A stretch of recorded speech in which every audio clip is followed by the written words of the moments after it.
This is episode 51 of the Equestrian Author Spotlight podcast. I'm Carly Kade, and today I'm talking with Jennifer S. Kelly.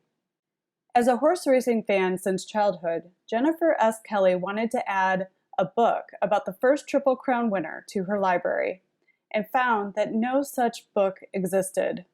Her book, Sir Barton and the Making of the Triple Crown, brings Sir Barton's story to fans like herself, people who are endlessly fascinated by racing's past and its influence on the present.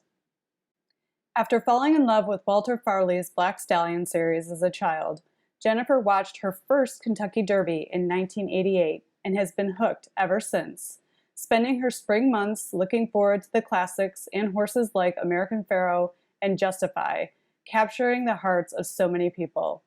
When she discovered that Sir Barton's life had not yet been explored in print, she endeavored to tell his story in full, using her background as both a technical writer and a college writing instructor to research and chronicle the life and times of America's first Triple Crown winner. As both a racing fan and historian, she's excited to bring you Sir Barton's story, from his purple pedigree to his lasting influence on the sport we all love. Jennifer lives in Madison, Alabama, with her husband Jamie and their two sons. In addition to racing, she loves playing tennis, dominating at trivia games, and making lists of future projects to continue her work, capturing horse racing's storied history. Now, let's get into the interview. Welcome to the Equestrian Author Spotlight podcast, a podcast featuring interviews with equestrian authors who love all things horses and writing about them. In each episode, you'll hear inspirational stories from horsebook authors, including writing advice and marketing tips to help you write your very own horsebook. If you're an author, aspire to be an author, or simply love horsebooks, then you are in the right place. I'm your host, Carly Kade, and creative writing makes my spurs jingle. Hi everyone, welcome to the Equestrian Author Spotlight Show. I'm Carly Kade, and today I am so excited to have fellow equine author Jennifer S. Kelly on the show with me today. Hi Jennifer, welcome.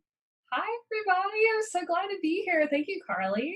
Of course. Well, this is my favorite thing on earth, talking with fellow horse lovers about the best things on earth, horses, and writing books about them. I understand that you are unfortunately not a horse owner, but you do have a love of horses. Can you talk to us a little bit about how your love affair with horses began? Well, that's a really interesting question because I live in Alabama. And, when I was growing up, I did not know anyone that owned a horse. I had never really even seen a horse in person. But when I was in fifth grade, I had a teacher, Miss Scott, read the Black Stallion to us. And I have been an avid reader since I was a small child. I think I learned how to read when I was 4, maybe. And so I just fell in love with the books. And then from the books, there was the movie. And then from the movie, I pestered my parents to take me to the racetrack and, let me be around horses and things like that. So the closest I got to a horse really was going to the racetrack. But, I just loved watching the sport, and I just loved the animals. And I grew up with neighbors that had dogs and cats and whatnot. That never really captured my imagination the way a horse did. So it was a very roundabout way to get into it, but I eventually aspired to own a horse. It's just one of those things that just hasn't worked out yet. So, but it was just, little kids read the Black Stallion, reading the Black Gold, and all those books really just kind of got me in love with horses. Well, I truly believe that you have horses in your blood, and I know there's going to be a horse in your future. I just have that feeling. And I think that things like that, like animals or horses or, even reading books or writing a book kind of shows up at the right moment. So I believe that that's definitely in your future. And it warms my heart to hear you mention the Black Stallion and the Walter Farley books, because I fell in love with those books too as a young person, and it progressed the same way. It was the books, then the movies, then, going to the Kentucky Horse Park and, wanting to see horse races, like watching them on TV, all of that. So I understand, and I share that same sort of love. And you took this love, which is this love for horses and love for the track, and you wrote Sir Barton and the Making of the Triple Crown, which tells the story of Sir Barton, the extraordinary horse that pioneered the crowning achievement in horse racing. Can you talk to us a little bit about your book? Okay, so Sir Barton and the Making of the Triple Crown was conceived as I felt like he had a story that really hadn't been told, and I spent so much time reading about Triple Crown and feeling like the story that I got in each book on the Triple Crown, where you get a chapter on each winner, really was incomplete. And so the book itself is a long form biography, I guess you want to call it, of him and his origins through his life and his career, and then ultimately his post racing career. And then at the end, I was able to write an epilogue about the impact that he had on the sport going forward, looking at it from 100 years later. So what I really wanted was to capture the entirety of his story in one book, so that when people do go back later, they can use it as a reliable place to get the full story about how the Triple Crown happened, so that going forward we understand the origins of it, and then we can look at the evolution of it over time. Wow, what a cool project, and what a testament to such a wonderful horse. And I believe you have a copy of your book there. Can you hold it up for people watching, listening in on YouTube? Yay, here it is. And it's absolutely gorgeous. I love this book, and I have images of it around around my office, so I get to look at it every time. It's certainly beautiful, and it's something to be proud of. It's your book. And you Yeah. were sharing with me, and I'd love for you to share this with listeners. There's something very special about the particular copy of the book you're holding up there. Can you talk a little bit about that? Yeah. So, when you're an author and you sign a contract, they usually send you X number of free copies of the book. So I got mine. And I was trying to think of a nice little piece of memorabilia to have from the experience of having the book come out and then promoting it. And I was stumped as to what that could be, since I was going to be flying and I knew I was going to be limited in the number of items I could carry with me. So it occurred to me one day, why not just have my book itself be my piece of memorabilia? So every time I've done an event, I've tried to have the book signed by someone I meet at the event, or someone that has something to do with the book itself. So as you can see, I've got such an interesting variety of signatures. I've got some of the librarians at the Keeneland Library that worked on it. I've got Steve Paskin, who wrote the foreword, Bob Baffert and Mike Smith, because, the Kentucky Derby Museum brought me in for an event, and they took the book from me and had them sign it without me knowing. Like, stuck it back to me, like, oh my gosh, here's Bob Baffert and Mike Smith. And I just was absolutely floored, because I never thought I'd ever get to see them, let alone have them sign something. And then, just Steve Cawthon and a bunch of people. Jean Kade signed it back here, because I was running out of space in the front. So just anytime I had a chance to meet someone, I would try to get them to sign it. And I saw you had Milt Toby on the podcast earlier. Milt signed it for me. Aww. And other people from the University Press. And yeah, so it's a nice little way to remember all the adventures I've had over the last year with the book. I think that is such a great idea, and what a cool way to remember all those special moments on the people that were involved in and touched the book, or people that you met along the way. I just thought that was such a neat idea, and I have not ever heard anything like that before. That's very unique. So I wanted. I just needed some little thing that I could carry around. And since, I read a book. Why not a book? And, when you're a kid, you have an autograph book that you might carry with you at Disney World or something, where you would get cast members to sign it and whatnot. And I thought, well, why not just do that? It's brilliant. I love it. I really wanted listeners to hear that story. I think that's so cool and so unique. And there's another really cool thing that accompanied the writing of this book. You started the Sir Barton Project, which is, and it still remains a blog, but it was a blog where readers can find out even more about the era in the sport of kings. And it's a really unique approach to have a blog accompany the writing of a book. Can you tell us about the blog, what readers can find there, and how it helped you through the journey of writing your book? So when I started writing the book, I didn't know anything about the process of actually publishing a book. I just assumed I had to write the whole thing and then find a publisher, and et cetera, et cetera, et cetera. And then in the midst of writing, I discovered that I needed to start with a book proposal. And then in doing the book proposal, they said you need to establish a platform to, establish yourself as an expert or someone with, some sort of knowledge or expertise about what you're doing. And in order to have that footprint, since this is my first project like this, I was transitioning careers. I thought, why not just start a blog? That way, stuff that I'm doing, I can go ahead and put online for people to read and generate excitement about what I'm doing, but also write about topics that I can't put in the book. Because a lot of times, and you've written books, so you're kind of limited to a word count. Mm-hmm. And when I finally finished the book, it was about 110,000 words. That's and big. They said, well, sorry, you need it to be, under 100. So I had to start cutting, content out of the book. So the blog became a way to, topics that I was working on that I couldn't actually put in the book, I could put in the blog. And that would get people excited about the book itself, but also kind of add to the experience of writing. So, for example, in 2018, it was the 100th anniversary of the first horse to traverse the Triple Crown Trail, and his name was Warcloud. And I can't put that in the book. It's just that story is way too long.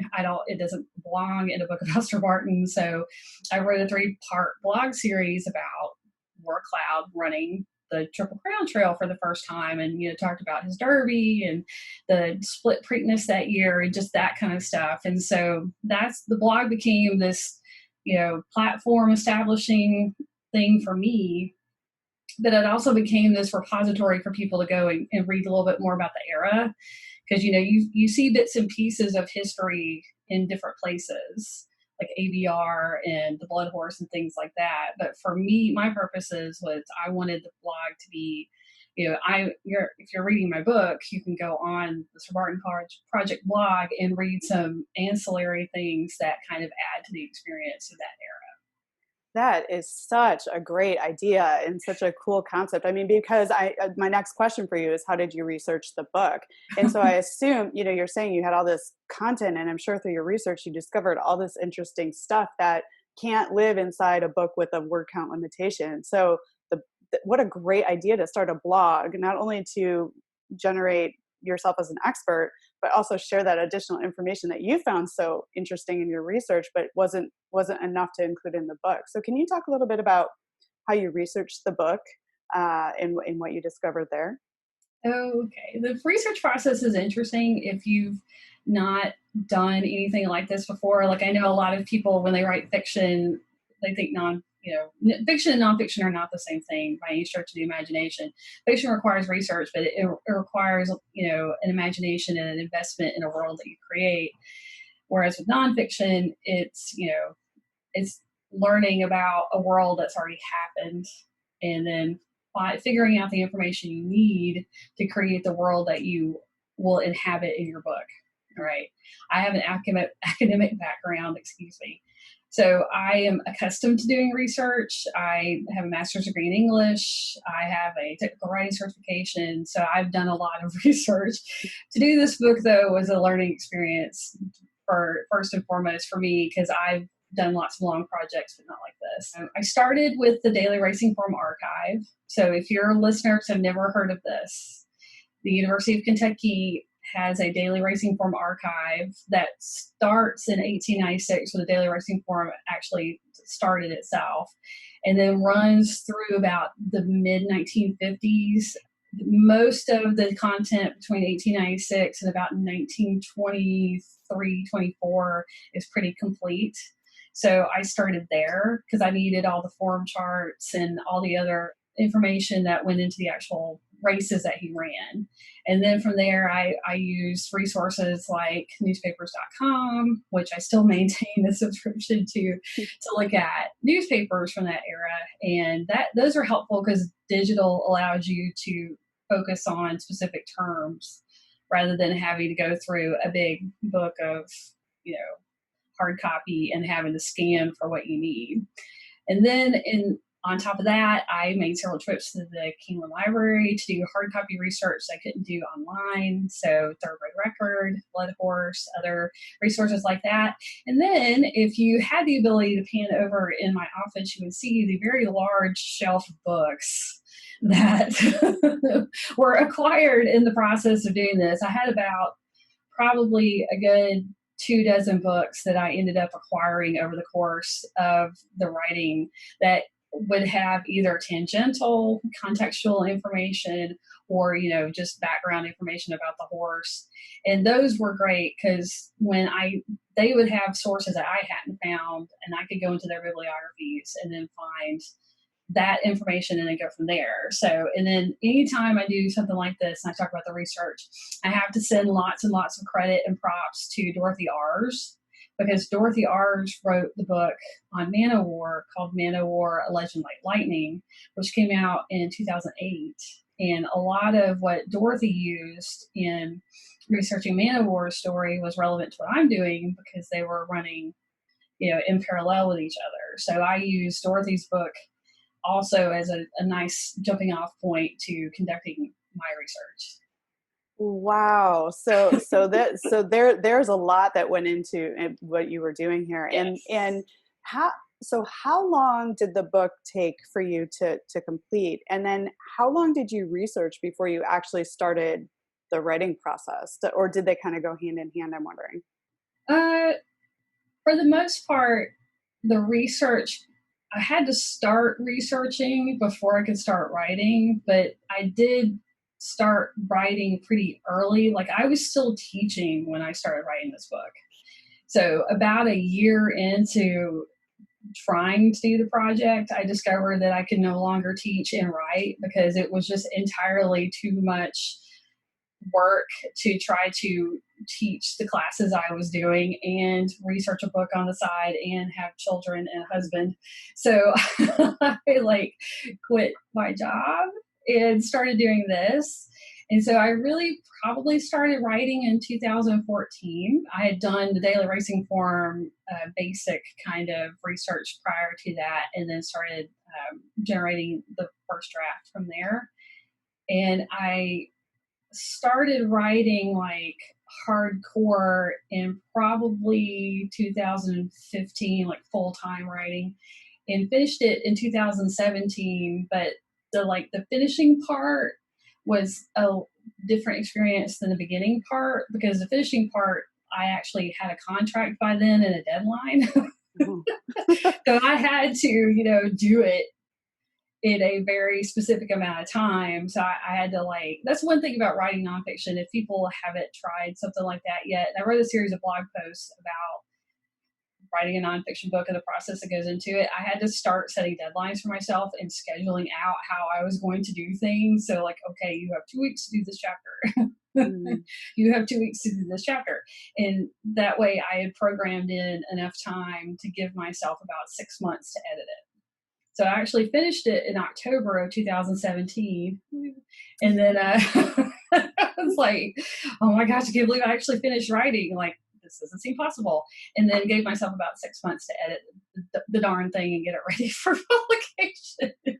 Yeah, there's a lot that goes on in the back end once you finally finish a manuscript. There's a whole lot on the back end to get it to the right place. Oh, yeah. So, and it sounds like scheduling. I truly believe in working, even if you don't have a deadline, working against a schedule and holding yourself accountable for a routine of writing. And it sounds like that system really worked for you in order to push this book through and get it finished. But it was a necessity by a certain point because I had a contract. And from the very beginning, from the moment I conceived this project, it must be out before Triple Crown 2019. Has to be out, because the Triple Crown, he ran the Kentucky Derby on May 10th, and then he ran Preakness on May 14th, and then he ran in the Belmont on June 11th. Those were my target dates. And so from the moment we said go, this is the deadline.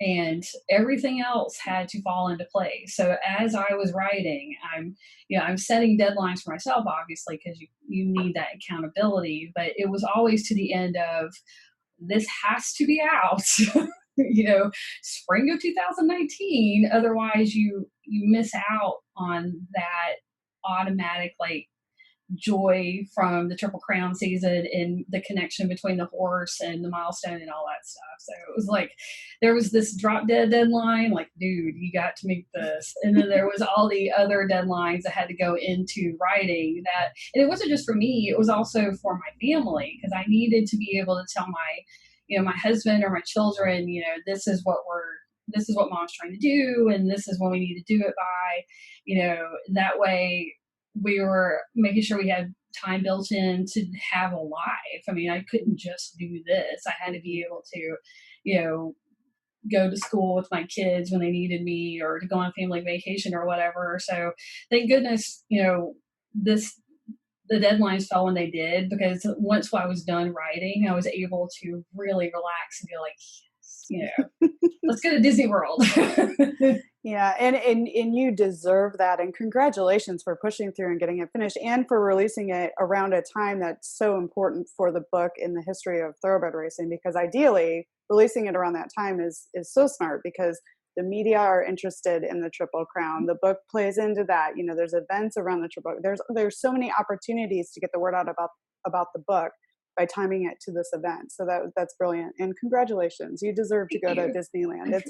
It's a big undertaking to get a book of this magnitude into the world. And I was wondering, since you did so much deep, intense research, did you discover any surprising information about Sir Barton while you were conducting your research? Like anything that kind of sticks out as interesting or that did not make the book? Well, nothing that didn't make the book. The thing about the book was that we had to do our best to keep the stuff that was really, really, important to the story. Because I mean, ultimately, yes, it's true and it's fact, but it's a story. It's a story of his life and his career, and nothing I could think of that didn't make the book. I mean, everything that was cut from the book was stuff that's like, well, that's interesting, but it's not vital. For me, in doing the research, the most surprising thing, well, there were two very surprising things I discovered. One that I really don't want to give away. Oh, okay. Please, no spoilers. No spoilers. Read the book. I want people to read it, but it was a very surprising to me why he ended up in the Belmont. And let me just put that little like tidbit out there, because most people are accustomed to, if you run in the Derby, well, you're going to run in the Preakness, like, why wouldn't you do that? And then if you're going to win the Preakness, why wouldn't you go to the Belmont? Like, this is a natural progression of events for us. So the idea that in this era that wasn't an automatic is just mind blowing. So once I figured out why he ended up in the Belmont, because if you read other books on Triple Crown, it's almost like this assumption, like you're just gonna go. It was an automatic for him, and there was a very good reason why he ended up in the Belmont. And then the other surprising thing was, after years of hearing, and you still see it out there, he was the rabbit for his stablemate Billy Kelly, and that's the only reason why he went to Louisville for the Derby. And then to discover that it was actually the opposite case, that he was there mainly because they felt like he was more likely to get the distance and actually win the race rather than his stablemate, because the stablemate had been such a successful sprinter. And Sir Barton had more of a distance pedigree than Billy Kelly did. So as you read the newspapers going into the Derby in 1919, he was actually favored over his stablemate. So it was nice. I was surprised by that, like, refutation of something I had seen, for years, just completely undone with a handful of newspaper reports. Wow. I just, anytime I do the presentation on the book, I always put up the newspaper clippings of, look, not the rabbit. And for listeners who might not know what the rabbit is, can you explain that? So if you have a horse that is maybe a closer, so someone who likes to make their run at the end of a race, you might put a rabbit in there to sprint basically the first half of the race or so, and set the pace so quickly that the horses that might be the stayers that might last the whole time and want to set the pace are forced to go as fast as that sprinter and then burn out their energy early so that the horse that comes in and makes that closing kick doesn't have to deal with all these horses that are still, maintaining a lot of energy. So the rabbit is the horse that you put in there to burn everybody else out, Oh, so that you can bring your not closer fair. in. Well, it's not everyone's favorite tactic, but it's not it's not an uncommon event. I mean, even still, 100 years later, you still hear about, well, this horse is in here and it's a rabbit for their stablemate. That's fascinating. I've actually never heard that before. Of course, I'm a quarter horse girl, so Yeah, so I don't yeah, follow horse racing that closely. But wow, that's fascinating. yeah. I think. Well, I just I've heard of, of rabbits. If you're watching the thoroughbred racing, you know about rabbits and, the whole tactic. So to have the roles reversed in the process of researching this book was really interesting and something that it just gives me so much satisfaction to go into a presentation and basically undo everything people have learned about the horse over time. All you think you don't actually know. That's so cool. I saw your interview with Milt, and I'm the same way as Milt Toby. I try to find stories that people think they know and do a deep dive and really find the little nuances that you lose over time. And so I take inspiration from what Milt says about that whenever I start doing my own research and my own writing choices for, the stuff that I do for the different websites. That's really smart, and I'm so glad that you enjoyed Milt's interview. And I love him. We're both American Horse Publications members, and we've connected multiple times over the years. And I really enjoyed having him on the show. And I'll add in the show notes his episode number so people Yes, can, please do. yeah, so people can check that out too. So going back to the Triple Crown, I mean, only 13 horses have ever won Mm-hmm. all three races, which is, to me, that seems like a incredibly small number. What are your thoughts on the Triple Crown as a grouping? And then what do you think it really takes for a horse to win all three after having done so much in-depth research on Sir Barton? The Triple Crown it's one of those things that the sport really needed. England has their version, and we took inspiration for ours from England. Now, the English don't value theirs as much as we do. They have their last horse to win the English Triple Crown was 1970. So it's been a while. And, their English classics like the St. Leger and the 2000 Guineas, which is the Epsom Derby, they have their models in the Derby, the Preakness, and the Belmont. So for us, we needed that focal point to have an entrance for non-fans to really access the sport. Mm. So they were always trying to start a Triple Crown in horse racing. If you go back and do research into the late 19th century, into the early 20th century, there were other attempts to do something like this. And so the three that we have are not a natural sequence of events. If you look at the way that they're structured, like let's run in Louisville, then travel to Baltimore, and then travel again to New York. But I think it's fitting because if you have a horse that's good enough to go to the Derby and win, then okay, well, if you're really that good, why don't you go to Baltimore? Can you do this again in 2 weeks? All right. You win in 2 weeks at 1 mile and 3/16, which is only a 16th of a mile shorter than the Derby. So basically you've run 20 furlongs in, 2 weeks. Then go to Belmont and win at 12 furlongs. And, that's why there's only been 13, because it's in the early spring of your 3-year-old year to have a horse that's mature enough to carry their speed and to endure over that long of a distance in that short of a time takes an extraordinary course. And, you'll look at the 30s and the 40s, there were far more Triple Crown winners then than there are now.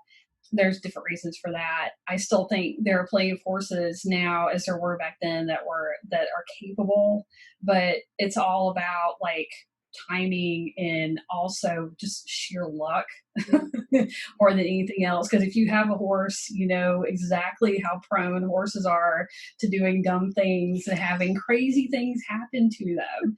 So we have 13 Triple Crown winners because we've had 13 horses that have had everything fall into place for them, including the breeding and the conditioning that allow them to run these long distance races early in their 3-year-old year and do it in a short span of time. That's why Pharaoh is so beloved because, you know, Chrome before him and other horses attempted it and fell short. And it finally, and I think Bob Baffert even said it. It was like, it takes an extraordinary horse to do this.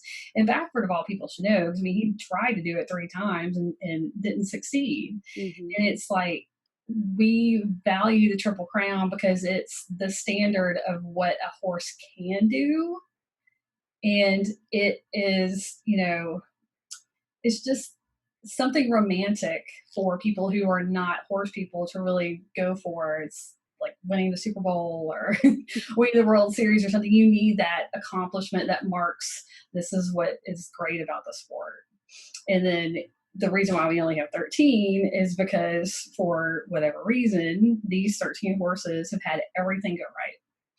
And the right time, the right conditioning, the right pedigree, whatever, to end up doing this. And sometimes, like Count Fleet, they never run again. Mm. And then other times, like Seattle Slew, they have a great career and then they go on to a great stud career and they make a mark.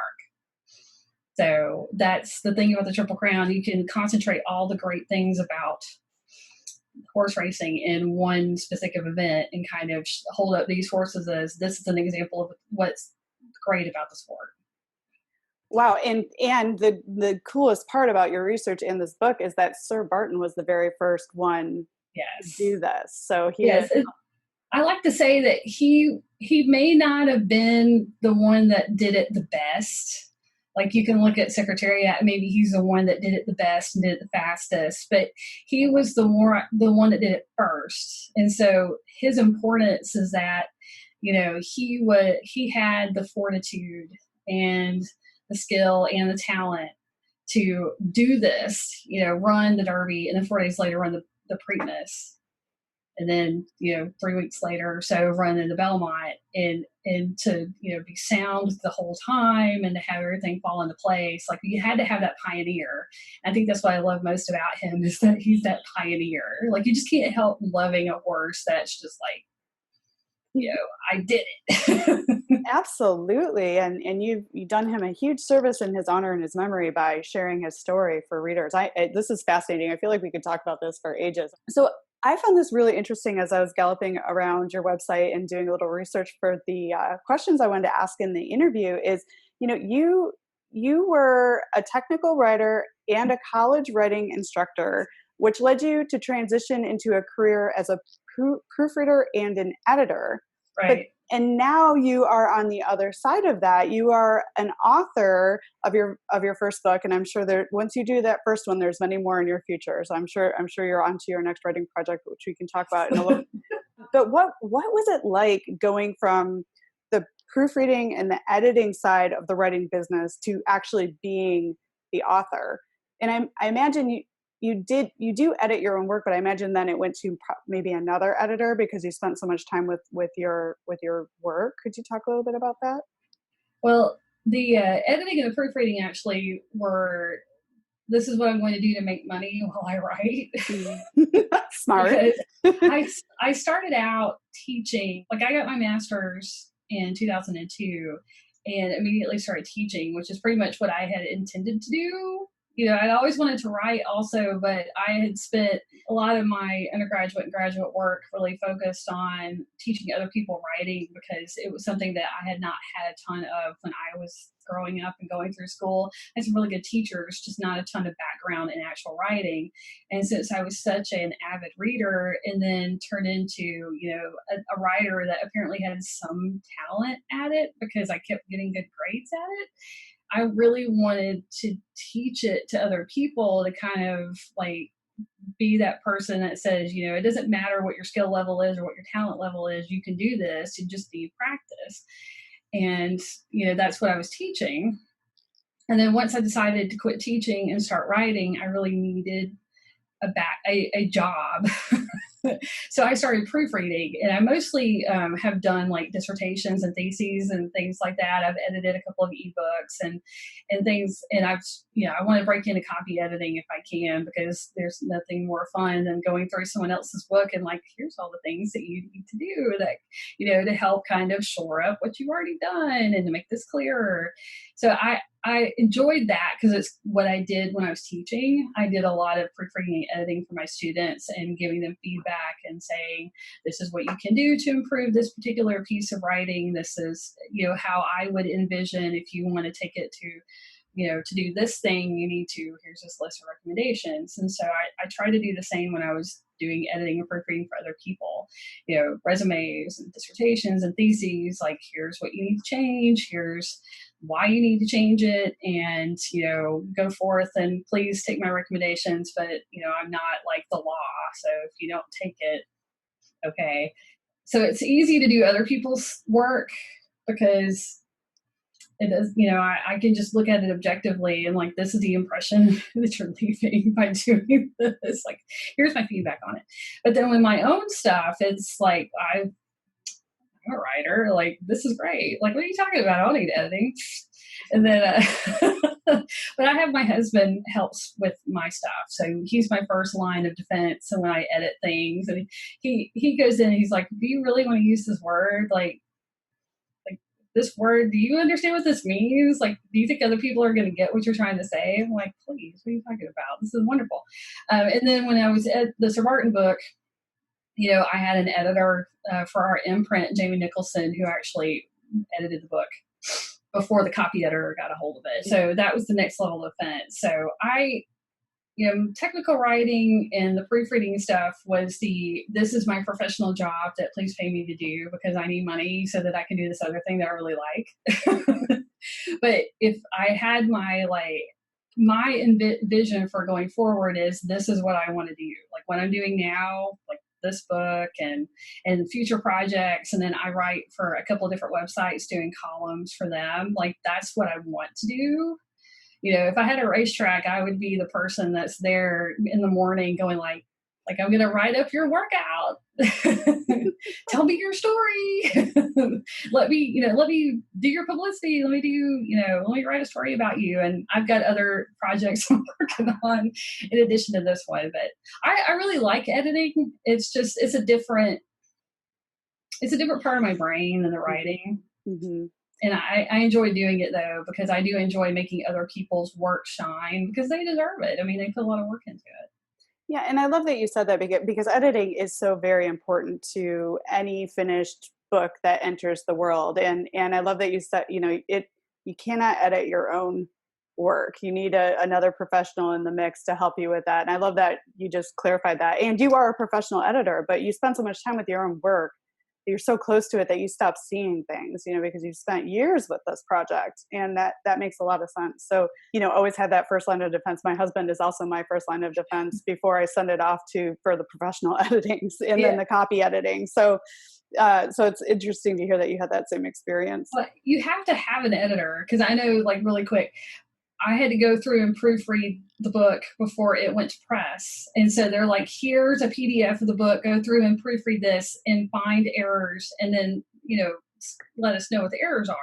And so I think I did 2 passes through the book, like, trying to find errors, like this comma's out of place, this word, whatever. And then I got the book in, like the physical book in, and I started reading it and I was like, I missed that. And so within like 5 minutes of having the book, I found 3 errors.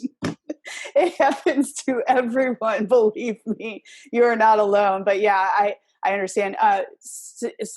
When I get my first PDF, I usually print it out because for some reason I find errors better when it's not on a screen, when it's actually on physical paper. But you're not alone. This happens to everyone. We all go through that. So Jennifer, given your lush background with, the editing, proofreading, having taught writing, now having written your own book, doing columns for publications. What would be your advice to an aspiring author or writer who is feeling a little stopped? Like, what would your recommendation be to that person? Well, the thing about writing and the thing that I learned in my time teaching was that, my students would come in and they would be of different backgrounds and they would talk about, I always had them do something very early in class that was called, I said, are you a good writer or a bad writer? Write me a journal entry and assess yourself and tell me why you're good or bad. And interestingly, most of the time people told me they were bad writers and they would give me a list of reasons why. And it would be something as simple as, my grammar and my mechanics are terrible. Well, that's something you can work on. It's like math. You can just learn it. And then they would talk about, well, I don't find myself very interesting, or, word choice and things like that. And I did this because I needed them to understand that I didn't start out to be the writer that I am. Like, I have, I have teachers in my family, so I'm used to a lot of writing and reading and things like that, because that's, kind of always something I've done. But I didn't start out as the writer that I am now. I had to become that over time with practice. And so I had to talk to my students and just remind them, like, it's a skill that you may not excel at it in the way that you might excel at other things, but it doesn't mean it doesn't have value. And so anything that has value is something you should, pursue. And the more you practice, the more you are accustomed to doing the writing, the more it will be easier and you'll be happier with the end product. So, and I have this TED talk that I want to do where we talk about, like, I want to call it the myth of the bad writer, but really what it's about is this, getting over failure and learning that even if you're not the greatest at something, there's still value in doing it. So if you're a new writer and you're really nervous and you're like, I don't know about this, like, there's value in trying and value in practice. And so you might not be able to do everything you want to do the first time out, but that doesn't mean that later you won't find the thing you're looking for. So I'm lucky that I had this book published. All of the things fell into place for me, but this did not happen overnight. This took 5 years. 5 years to do this. But I felt like it was something valuable that was worth pursuing. So that's what I really want other authors to take away from this, is that you will find a place for yourself or for your skill level if you give yourself time and you practice. I love that. That is wonderful advice. And, and I think what you really spoke a truth there, because, Stephen King, even if you read his book on writing, he had epic fails and total rejection, but he just kept writing and kept practicing and finally hit with Carrie. But he was writing for, ever since he was like super young, like, not even a teenager yet, what was writing, and it was being rejected. And he just practiced and stayed persistent and pursued it because he wanted it. He really, really wanted it. And so that's really wonderful advice. Thank you for sharing that. Oh, absolutely.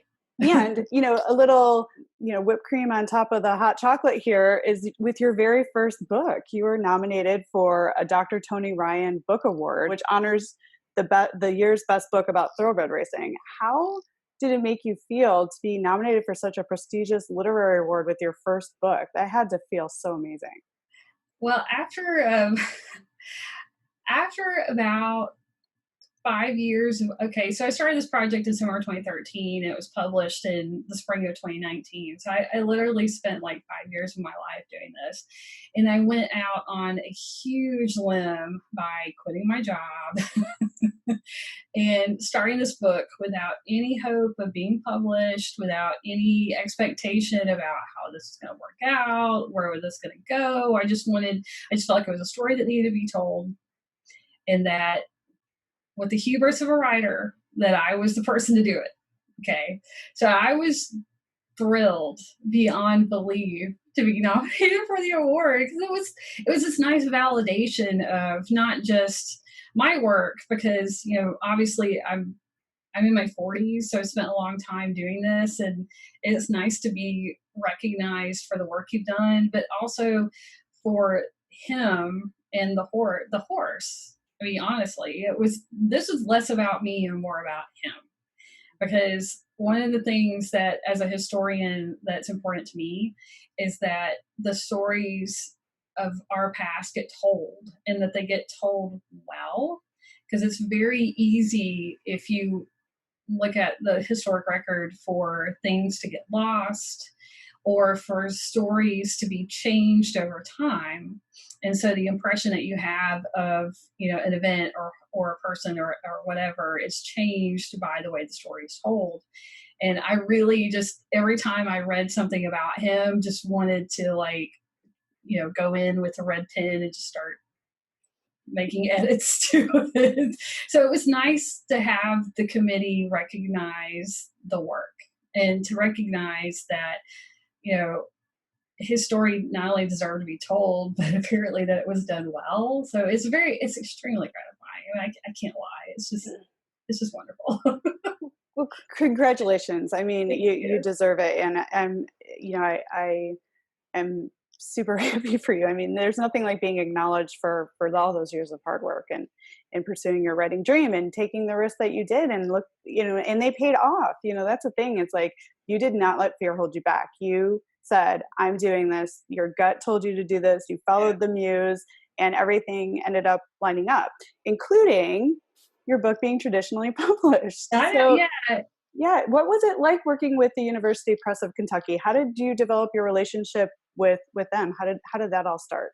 Well, I write about it, and I did a series of blog posts for Old Smoke on their Dark Tuesday blog, and I actually did a 3-part about how to write a nonfiction book, and I talked about my journey through writing a nonfiction book, so that other people knew what kind of went into it, because I didn't really know when I started. I was like, I'm going to write a book. I mean, how hard is this?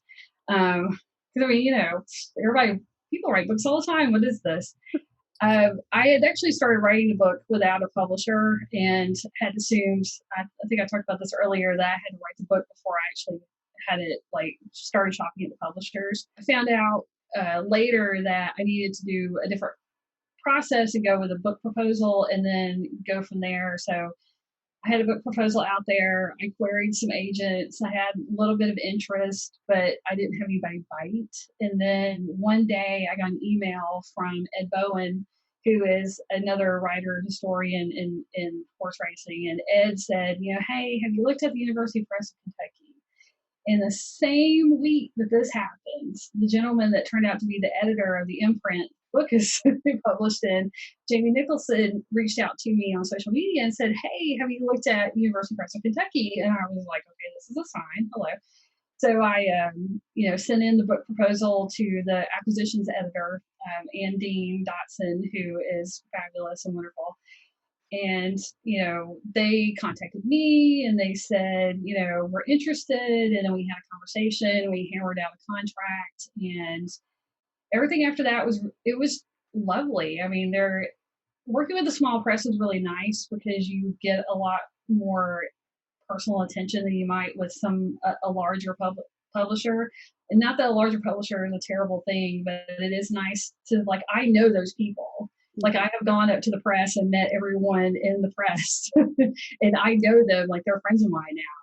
And I was able to work really closely, starting with Ann Dean as my acquisitions editor, and then with Jamie doing the actual writing part, and then the layout and all the people that came after turning in the manuscript, and then marketing and everyone. It was nice to do a small press, because I knew that if I needed something, it would be taken care of pretty quickly. So they were really, really good about everything. And then when it came to the marketing, they ask you to fill out this long document and give them, suggestions on marketing, because they don't always know all the same things that you do about your industry.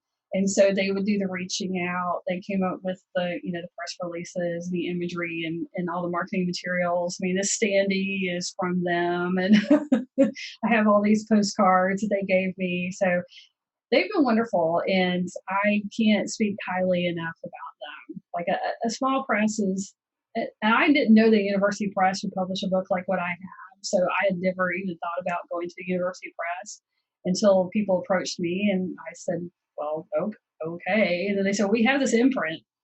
All right, cool. It worked out really well. And I like that you mentioned that too, because again, that's what this podcast is all about, is authors uniting and collaboration and sharing knowledge. And that is exactly how you discovered your publisher, is through other authors reaching out to you and kind of sharing what they know. So it's like there's a special synergy and magic, I feel, all around your projects and what you're up to. And I loved hearing about how the publisher was to work with. And they do have knowledge of the racing industry, because they publish other thoroughbred racing books, right? So it seems like it would be a good fit for the work that you are doing. Well, they had started an imprint, and Milt's book on Sugar was the first book in this imprint, but they had also published other books on horse racing. Jamie Nicholson had a book about the Kentucky Derby that had come out several years before. He had his book called Never Say Die, which they also published. So they're in Kentucky. So it's like a natural fit that, it worked out the way it did. And I was really happy that they have an imprint that is devoted only to horses and horses in history. And so far the books have been about horse racing, but I don't think they're necessarily just limiting it to horse racing. So if you're an equine writer that has a book that you think might fit within the imprint, regardless of whether it's history or some other, pursuit, I would suggest inquiring with them and approaching them and seeing if they might be interested in bringing you in as part of the imprint. That's great. And then when you approached them, you did that without an agent, correct? You just reached. Yeah. Okay. I have tried to get an agent for both my projects. Like I have this one. I tried to get that one. And then for the one I'm working on presently, I tried to get an agent for that one too.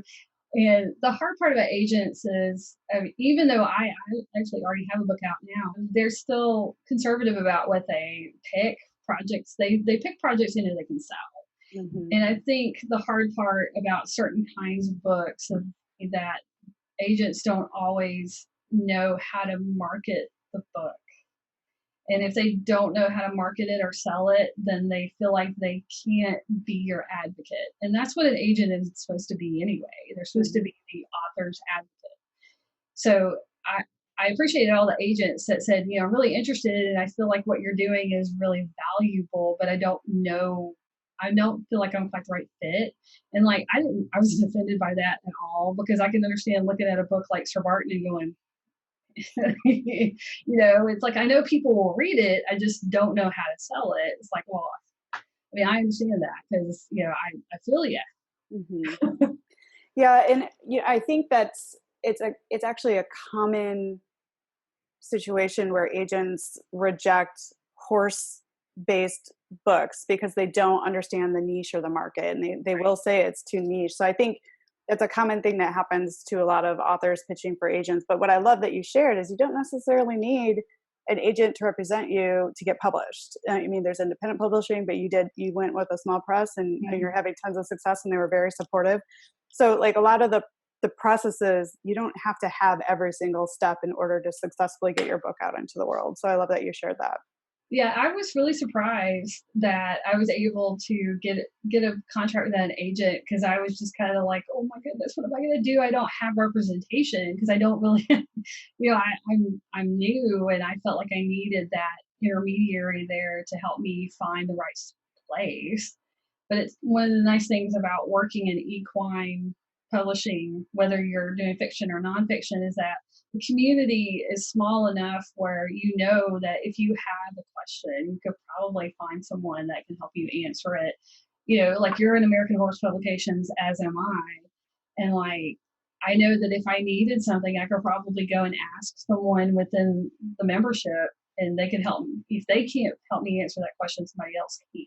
Absolutely. Absolutely. Again, you're speaking to the power of network and collaboration and partnering and having relationship with other authors so we can all take care of each other and help support each other's books, and which is cool. I think we're stronger when we work together. I love that you mentioned that. Yeah. Is there one thing that you wish you had known when you started out on your journey as an author? Well, I wish I had known earlier about book proposals because I would have done that first. I had no idea. But see, I spent a lot of time in academics, and so I was accustomed to just doing the work and then finding the appropriate place after the work was done. Because, I spent years teaching and doing feedback to other people, and I was okay with nose to the grindstone and getting the work done. And if I had known ahead of time about the process of nonfiction, I would have been able to plan out how I structured the writing part and had a little bit more luxury in understanding how I needed to plan things out. Especially when it comes to having a family, just really understanding how I needed to parcel out my day. So if I'd known about the book proposal stuff ahead of time, that would have been nice. I knew ahead of time it was going to be humbling to do this, and I was prepared for that. Like when I ask people for feedback, I don't get upset when people offer me comments because I've done enough feedback for other people that it's fine when other people give me their input because it's not personal. It's about making the work shine. But I didn't realize how daunting it can be to sit in your office by yourself day after day and go, I'm going to write a book and people are going to read it. And then you have a day where you're like, I didn't get anything done. And you're like, I got to come back and do this tomorrow. And then, get over that feeling of no one gives a crap about what I'm doing. And it turns out people do. And that's one of the things about doing the blog and interacting on social media that's really nice, is that people are interested in what you have to say and they do want to read it. But I don't think I really understood exactly how daunting the whole process of doing the book was before I did it. I just I've written all these papers and, done all this work as a teacher and technical writing and like I can do this. And then you have a day where you've spent 6 hours trying to find a particular piece of information and you come up absolutely dry. Well, that was a waste of time. But you have to have those days in order to really understand the days where you're super productive and appreciate those. Absolutely.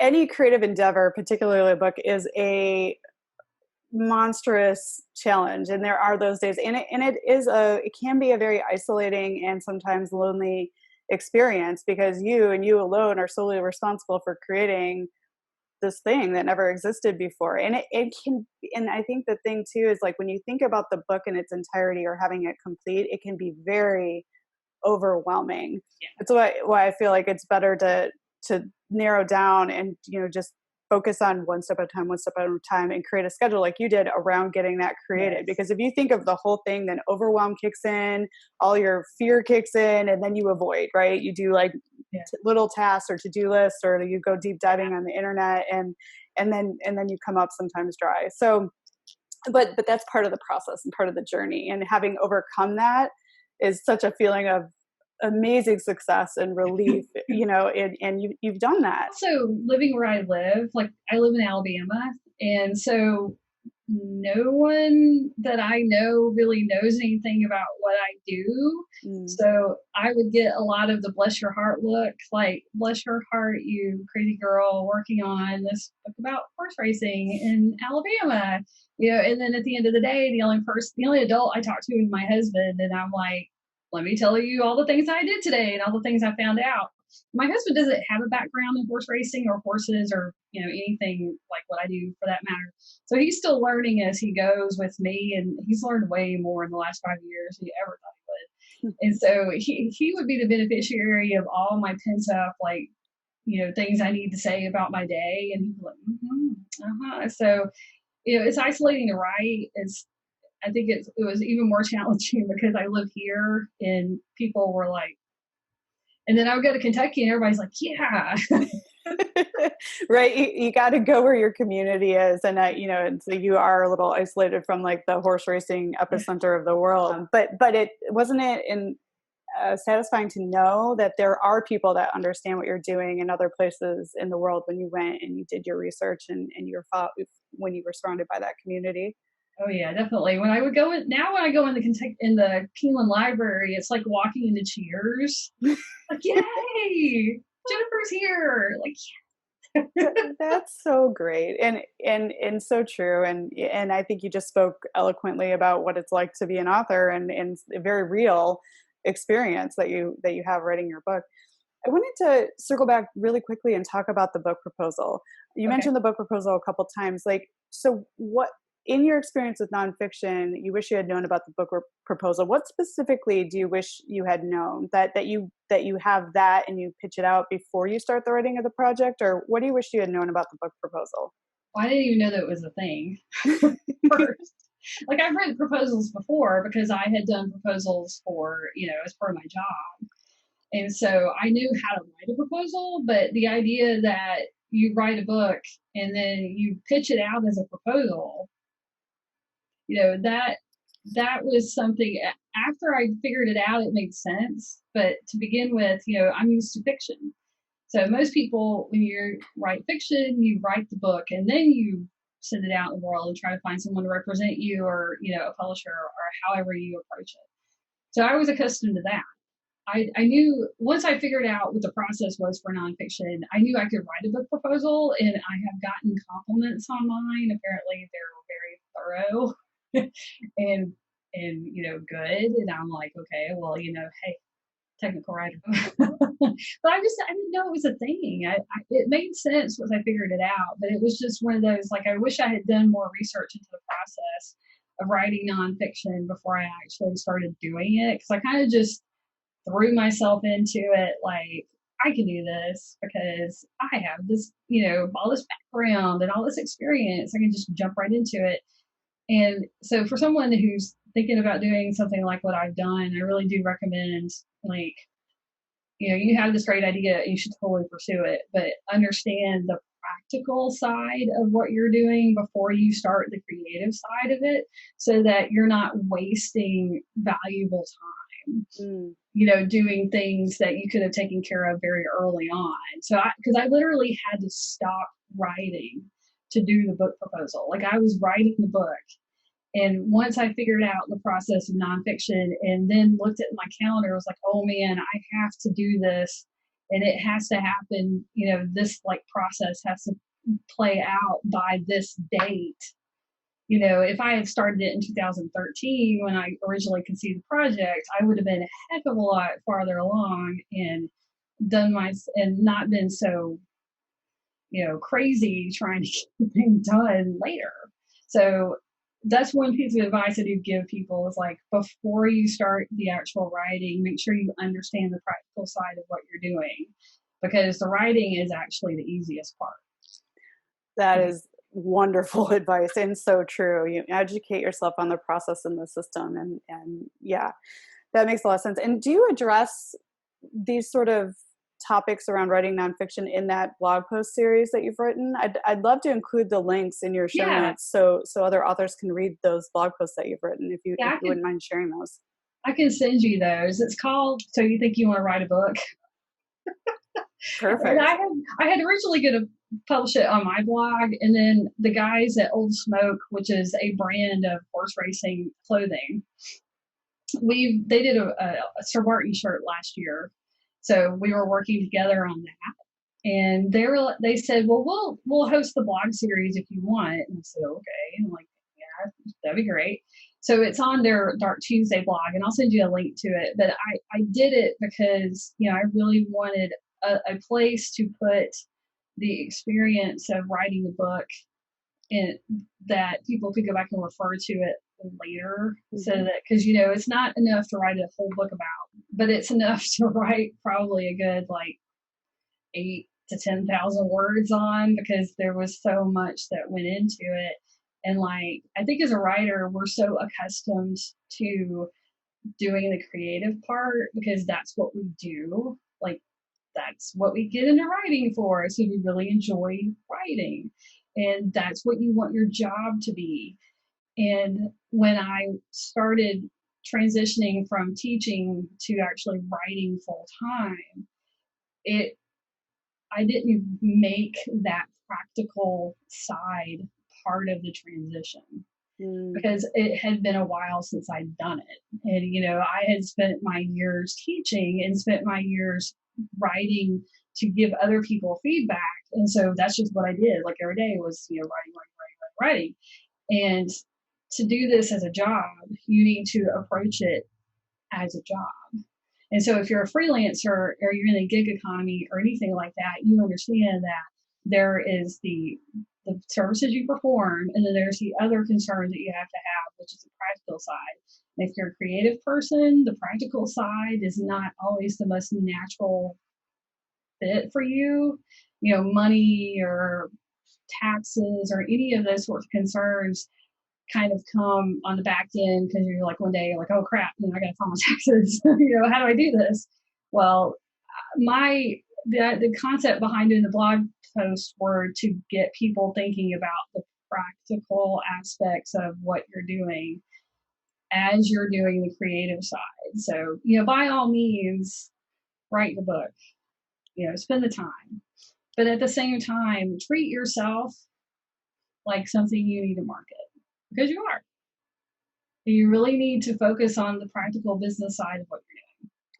That is awesome insight and valuable feedback. And I just know listeners are going to want to dive into your blog posts and read those. So I'll make sure to include that in the show notes so they can hear from another author who's been in this experience and understand that, it's a balance between the creative side and then the business side of what you're doing as an author and creating a business around your book. So thank you for creating that and putting that into the world for other authors to learn from. Absolutely. And I'm wondering, what are you curious about right now? What's next for you? What's on the agenda? Are you thinking about another writing project, or are you still really busy wrapping up, all the media opportunities and press and things like that on Sir Barton? Because I know you've been busy. Well, the Sir Barton, I finished the vast majority of the stuff for Sir Barton last fall. And so it's nice, like today has been a nice opportunity to revisit because I haven't really had to do anything since like the holidays with the book. I'm always happy to do things. If people have questions about Sir Barton, I'm always happy to do, Zoom meetings or whatever. So I've been writing. I write columns for Past the Wire and the Racing Biz. I do history columns for them. For the Racing Biz, it's called Backtracks. And then for Past the Wire, it's just features. So each month I feature a different historic horse, trying to tell stories. I did Unbridled last month, and I realized that at my age, I know who Unbridled is because I was, a teenager when Unbridled won the Derby. But there are all these, this generation that weren't alive when he won. So I wanted to cover his story and why he's important because you hear his name come up quite a bit in pedigrees. So that's the kind of stuff they do now from like month to month. And then I have this list of projects that I want to do, like different books that is probably going to be longer than I will actually live. And so I'm still trying to figure out how I'm going to clone myself so that I can get all this done. I am currently working on, like literally I'm looking at the next chapter in a book on Gallant Fox in Omaha. Oh, cool. So once when I was researching Sir Barton, part of doing a book puzzle was that you had to look at other books in your genre that are available that are similar to or what you're working on. And so as I was researching Spartan, I knew another book about him didn't exist, but I went and looked at other books on Triple Crown winners to see what was out there. And there's like a half dozen on Secretariat and Citation and Whirl Away and stuff like that, but I couldn't find one on Gallant Fox in Omaha. I was like, what is this and why is this not out there?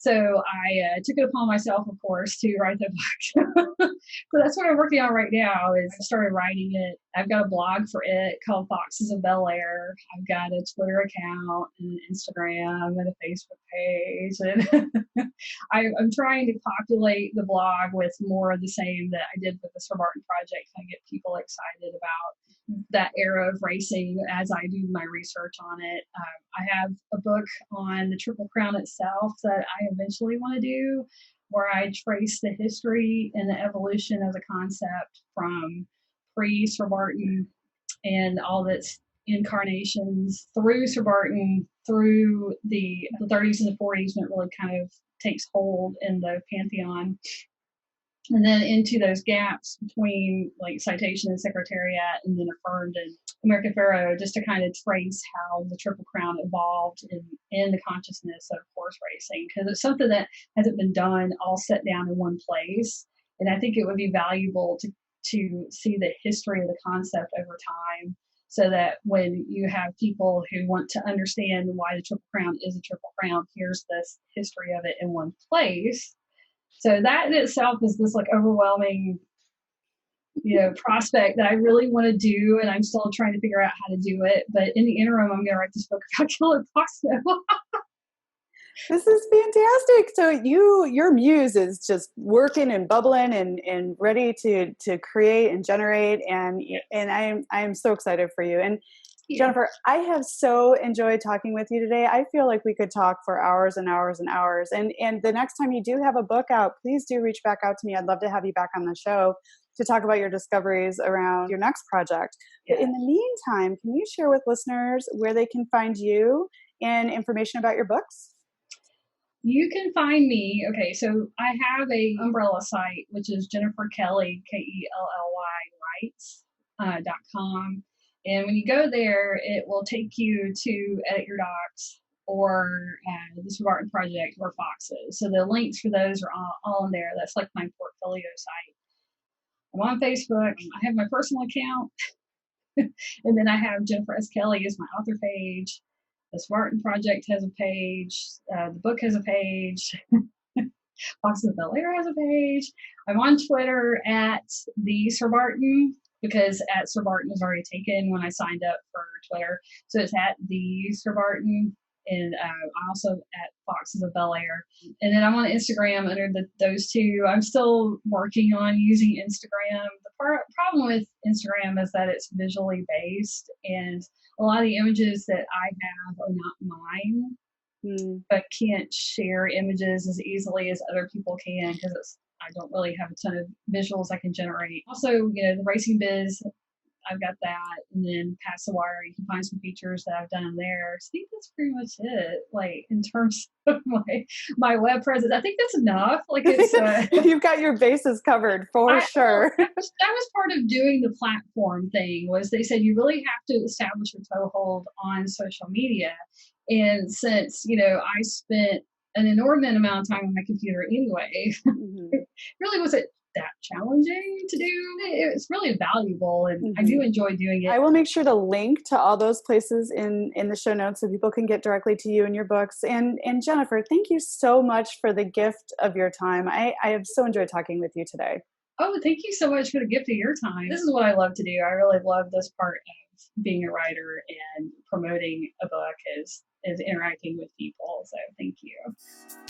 Thanks for joining us this week on the Equestrian Author Spotlight podcast. I hope you enjoy these Q&A sessions with wonderful equine authors who love all things horses and riding, just like me. Visit my website, carlycadecreative.com, where you can read the show notes, and make sure you never miss a show by clicking the subscribe button now. This podcast is made possible by listeners like you. Thank you so much for your support. Want a free guide to secrets of horsebook authors? Gallop over to carlycadecreative.com/wisdom to have author advice delivered instantly to your inbox. If you are an author who writes about horses and would like to be spotlighted, please let me know. Visit my contact page at carlycadecreative.com to fill out a request. I'd be happy to have you on the show too. Thank you for tuning in to the Equestrian Author Spotlight podcast. See you next time. I'm your host, Carly Kade. Creative writing makes my spurs jingle.